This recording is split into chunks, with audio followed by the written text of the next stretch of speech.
Assalamualaikum warahmatullahi wabarakatuh.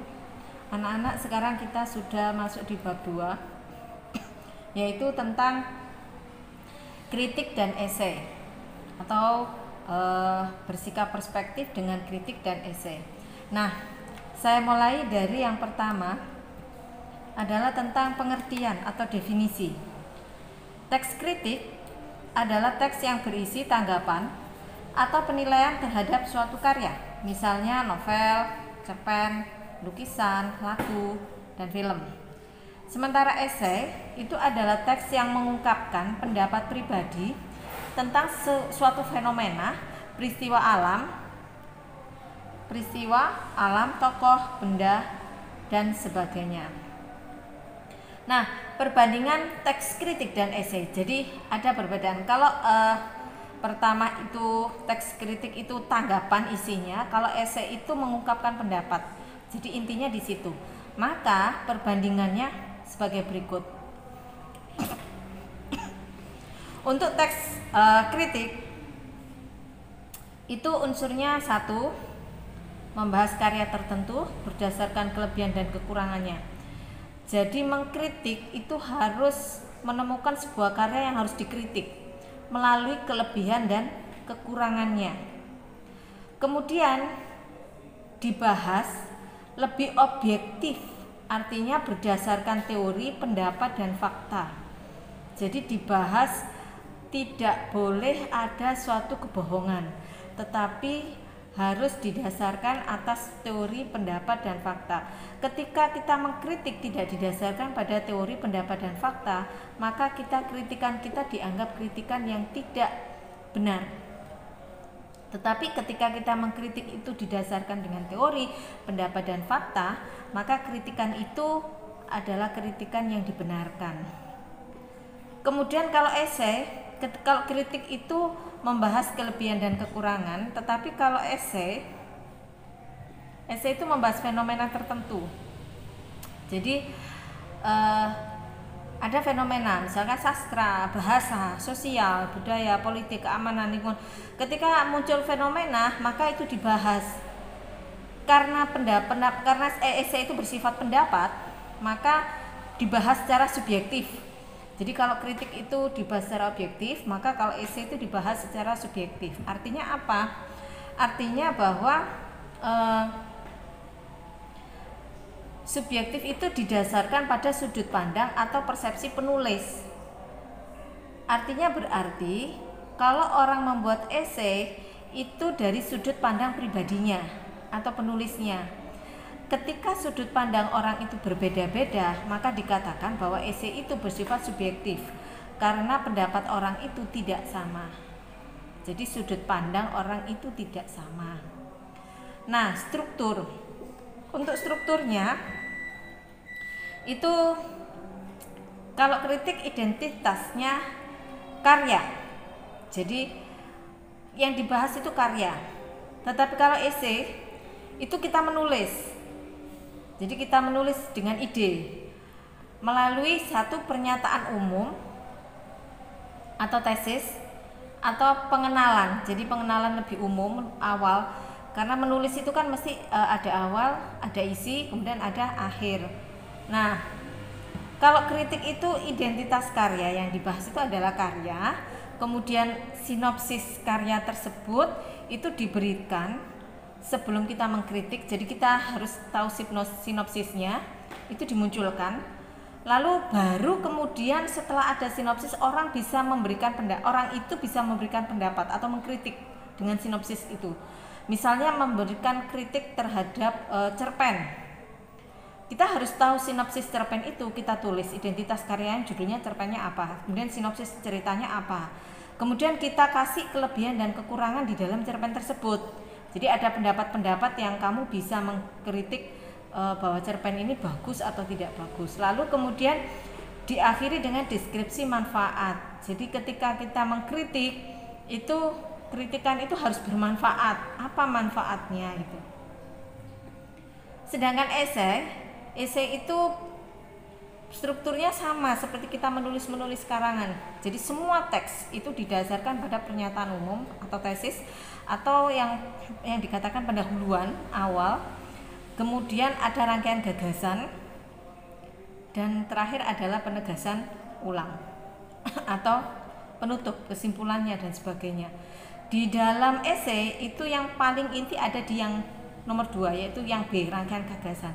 Semua gagasan, pendapat kamu isinya apa tentang suatu fenomena itu ditulis di dalam prosesnya, ditulis di dalam yang B itu. Kebahasaannya dua-dua memakai bahasa ilmiah populer. Jadi ilmiah, bahasa baku bahasa Indonesia, dan tidak boleh menggunakan bahasa-bahasa yang istilahnya bahasa yang agak remajais, jadi yang harus ilmiah sama ilmiah populer. Kemudian langkah-langkah menyusun teks kritik. Ini teks kritik dulu kita lihat. Yang pertama adalah memilih jenis. Yang kedua jadi memilih jenis karya. Jadi kita pilih dulu jenis karyanya. Bagaimana memilih jenis karya? Yaitu pilihlah yang menarik karyanya. Kemudian karya itu penting dan kalian bisa menguasai atau dikuasai kita ya. Kalau kita tidak menguasai karya itu, kita tidak bisa mengkritik karena kita harus tahu sedalam-dalamnya tentang karya yang harus kita kritik. Kemudian menspesifikasikan jenis karya ke dalam gagasan yang lebih terperinci. Jadi setelah kita memilih jenis karya, kemudian kita ambil jenis karya karya itu ke dalam gagasan yang terperinci. Kamu buat gagasan-gagasan tentang kritikan itu secara terperinci, dikritik, kemudian dikritik secara terperinci, dan kemudian setelah itu baru membaca karya untuk memberikan penilaian. Setelah itu bacalah karya itu. Bagaimana caranya? Yaitu satu, menganalisis karya sastra dulu. Karya sastra ini jenis apa sih kelebihannya, menariknya di mana. Lalu kemudian ambillah fakta yang dibahas. Kalian membahas mengkritik karya sastra itu didasarkan pada fakta apa. Jadi tidak asal mengkritik, jadi harus didasarkan pada fakta yang ada. Kemudian memberikan pendapat dengan didasarkan pada teori.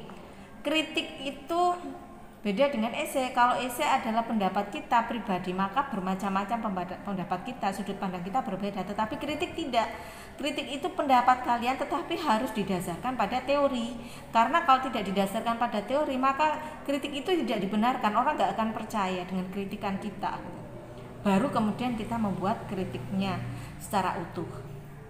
Sedangkan untuk langkah-langkah menyusun esai, itu yang pertama adalah pilihlah jenis topik. Bagaimana cara memilih jenis topik? Jadi yang pertama, topik itu dipilih yang penting.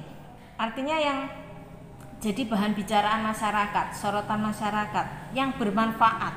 Jadi kita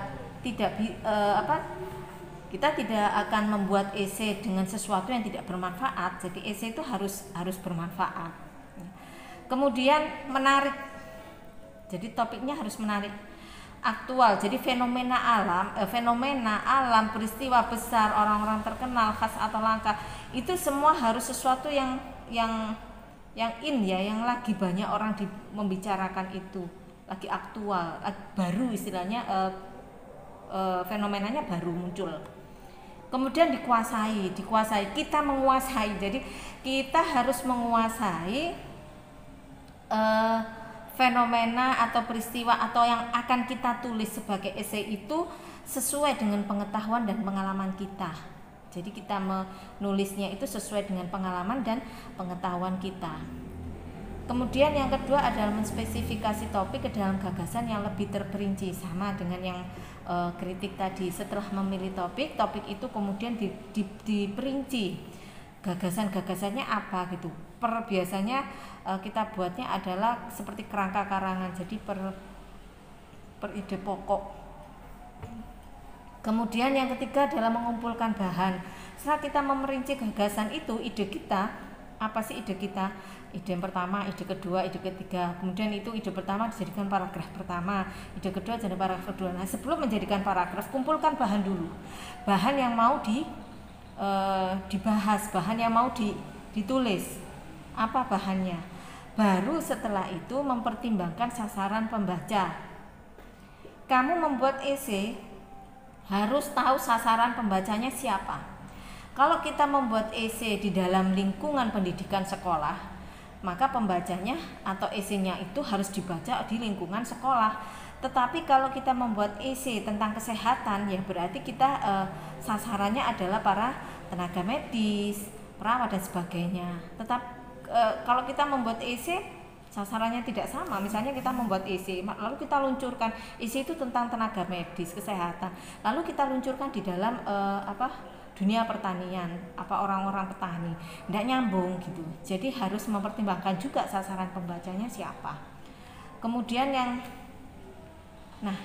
berikutnya adalah strukturnya. Seperti tadi di atas, bahwa kalau struktur kritik itu yang pertama pengenalan karya dulu, kemudian sinopsisnya karya itu kamu harus tulis, baru kemudian kamu nilai di situ kelebihan dan sebagainya. Lalu terakhir adalah penegasan ulang sama artinya terakhir, bagian akhir, bagian kesimpulan, bagian penutup itu ada di penegasan ulang. Bagian pendapat kita pribadi itu bagian di penegasan ulang.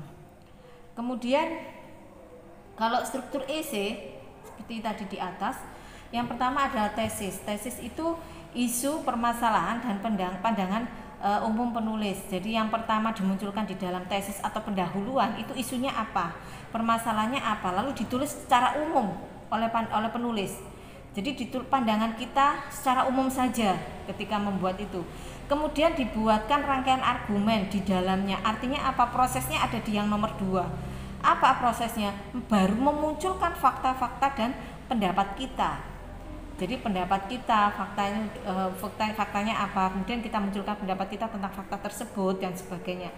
Argumen itu kan pendapat. Jadi lebih banyak esai itu adalah isinya pendapat dan ada di dalam yang nomor 2 atau di rangkaian argumen di dalam struktur yang kedua setelah tesis itu dibuat.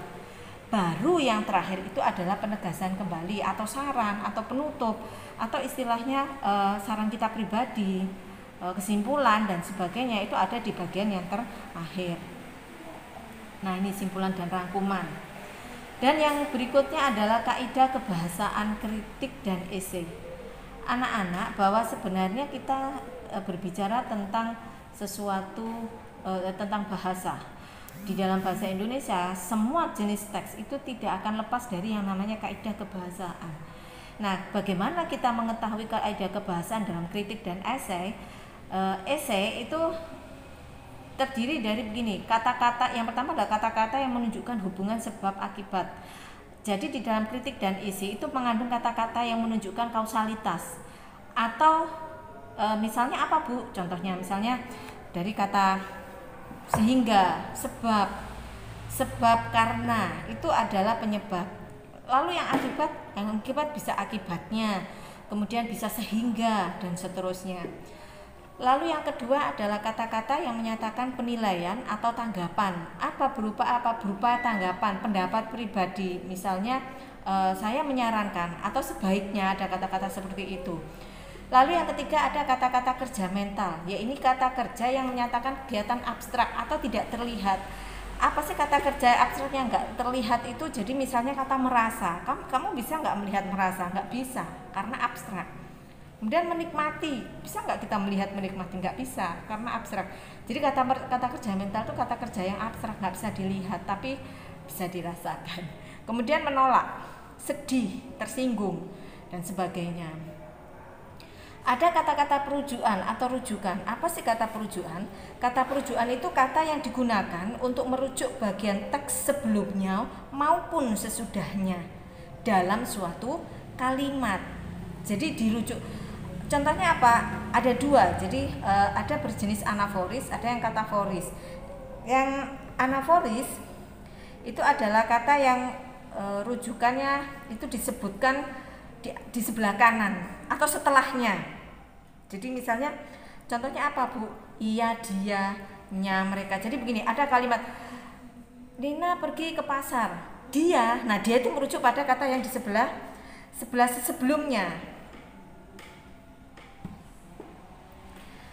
Jadi kata yang anaforis, kata rujukan yang telah disebutkan ke arah kiri. Jadi ke kiri, larinya ke kiri. Misalnya itu tadi, ke kiri. Jadi begini, Nina pergi ke pasar. Iya, nah iya itu kan merujuk pada Nina sebelah kirinya, sebelah kiri kalimat. Nah itu namanya anaforis. Sedangkan untuk kata perujukan yang kataforis itu sebaliknya, yaitu kata yang merujukkan hal yang dibaca atau disebutkan karena rujukannya ke arah kanan. Jadi setelahnya, kalau tadi sebelumnya ini setelahnya. Misalnya berikut ini kita mempunyai langkah-langkah berikut ini. 1.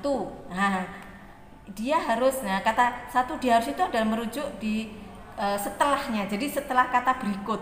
Jadi kata berikut sebelah kanannya itu ada bla bla bla bla.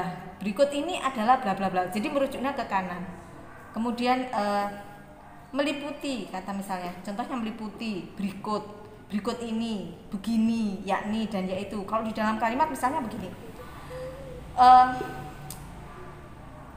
Disiplin itu meliputi orang yang bertanggung jawab, orang yang senang melihat kejujuran misalnya. Jadi merujuk kepada yang sebelah kanan. Setelah kata meliputi itu pasti di kanannya itu ada kata rujukannya. Jadi ada anaforis, ada kataforis. Lalu ada kata-kata persuasif. Kata-kata persuasif itu adalah kata-kata yang mengajak. Jadi misalnya, sebaiknya kita tidak melakukan hal-hal tersebut misalnya. Marilah kita mencoba untuk sekarang itu lebih bersifat terbuka dan seterusnya. Jadi ada kata-kata persuasif atau kata-kata yang mengajak. Lalu yang terakhir adalah pernyataan yang bersifat mendefinisikan. Jadi membuat satu kalimat dengan adanya definisi. Misalnya kata disiplin adalah kata yang itu bisa dimasukkan sebagai teori fakta yang merujuk nanti setelah itu baru kita melakukan pendapat tentang fakta yang ada di teori yang didefinisikan tersebut. Nah, sedangkan untuk langkah-langkah menulis esai itu adalah yang pertama merumuskan sebuah gagasan pokok tesis dalam suatu kalimat. Gagasan dulu atau ungkapan awal ya dalam sebuah kalimat. Jadi secara umum. Jadi kita membuatkan ide secara umum di awal. Kemudian mengembangkan gagasan umum tersebut sebagai sebuah paragraf pembuka. Di dalam tesis itu kan awalan ya, pendahuluan. Jadi pendahuluan itu diikuti dengan yang pertama itu kita melakukannya adalah kita pilih gagasan atau topiknya. Setelah kita ketemu topik atau gagasannya itu, lalu kita buat sebagai sebuah kalimat sebagai paragraf pembuka. Sebuah kalimat dulu kemudian dikembangkan menjadi satu paragraf pembuka. Kemudian merumuskan pikiran-pikiran yang mendukung dan membeberkan gagasan pokok.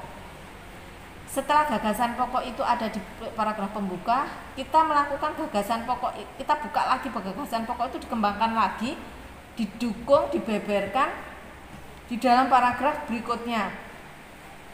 Karena esai maka bentuknya argumentasi. Karena argumentasi maka dia pendapat. Baru dibuatlah pendapat-pendapat itu di dalam pikiran-pikiran itu dibeberkan dalam gagasan pokok. Setelah itu baru menulis fakta-fakta yang memuat pikiran-pikiran tersebut.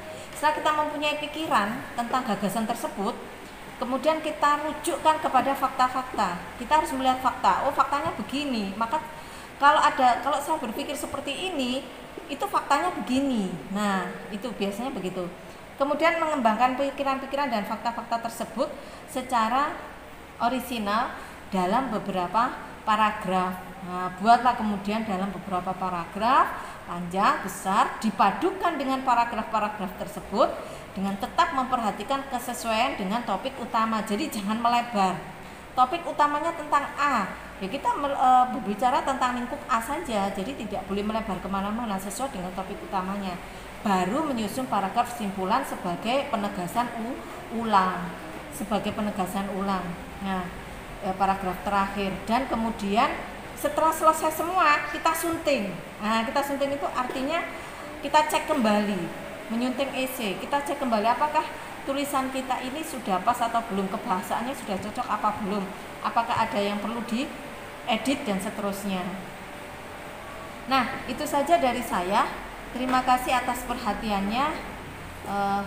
Wassalamualaikum warahmatullahi wabarakatuh.